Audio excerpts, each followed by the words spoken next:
Hello everyone, আসসালামু আলাইকুম। আশা করছি সবাই ভালো আছেন।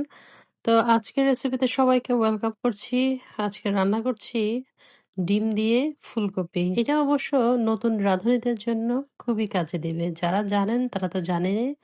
তো চলুন রান্নাটা শুরু করি। প্রথমে আমি ডিমগুলোকে সিদ্ধ করে তারপর হলুদের গুঁড়া, মরিচের গুঁড়া, লবণ দিয়ে একটু ডিমগুলোকে ভেজে নিচ্ছি। তো ডিমটা আগে সুন্দর করে একদম লো তাপে ভেজে নিলে লাল লাল করে ভেজে নিতে হবে, তাহলে ডিমটা দেখতে সুন্দর লাগবে। ফুলকপি দিয়ে মাছ দিয়ে তো অনেক খেয়েছেন, এভাবে ডিম দিয়ে কি কখনো খেয়েছেন? যারা খাননি এখনো, এই রেসিপিটা তাদেরই জন্য। তো ডিমগুলো ভাজা হয়ে গেলে তো বাস উঠিয়ে নেব। সেম তেলে এবার আমি ফুলকপিগুলোকেও ভেজে নিচ্ছি। ফুলকপিগুলো আসলে ধুয়ে পরিষ্কার করে নিয়েছি এবং একটু হলুদের গুঁড়া আর লবণ দিয়ে মাখিয়ে এখন ওই তেলের মধ্যে ফুলকপিগুলোকে একটু লাল লাল করে ভেজে নিব। ভেজে তারপর একটা সাইডে ফুলকপিগুলোকে উঠিয়ে রেখে দেব। অবশ্য যারা সবজি খেতে পছন্দ করেন তারা বিভিন্ন ধরনের বিভিন্ন ওয়েতে চেষ্টা করে থাকেন যে একটু ভিন্নভাবে কিভাবে স্বাদ আনা যায়। তো আজকে তাদের জন্যই কিন্তু এই রেসিপিটা। তো ফুলকপিগুলোকে আমার ভাজা শেষ হয়ে গেলে তারপর উঠিয়ে একটা সাইডে রেখে দেব। তারপর ওই তেলের মধ্যে দিয়ে দিচ্ছি এবার পেঁয়াজ। পেঁয়াজ কুচি দিয়ে পেঁয়াজটাকে কিছুক্ষণ ভেজে নেব। পেঁয়াজটা ভাজা হয়ে গেলে এখানে দিয়ে দিচ্ছি রসুন বাটা। রসুন বাটা দিয়েও আমি আরো কিছুক্ষণ পেঁয়াজটাকে ভেজে নেব। তো রসুনের কাঁচা গন্ধ দূর হয়ে গেলে এবার গুঁড়া মশলাগুলো দিয়ে দিব।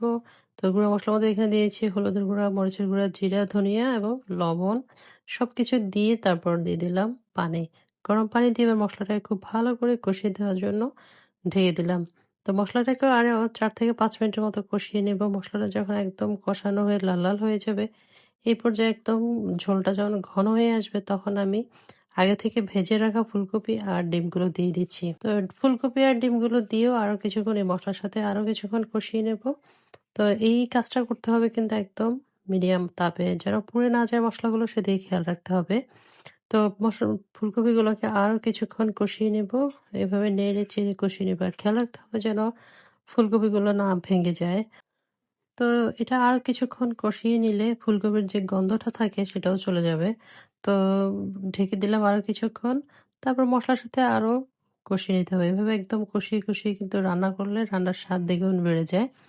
তো আমি বেশ কিছুক্ষণ কষিয়ে নিয়েছি, প্রায় ৭ থেকে ৮ মিনিটের মতো কষিয়ে নিলাম।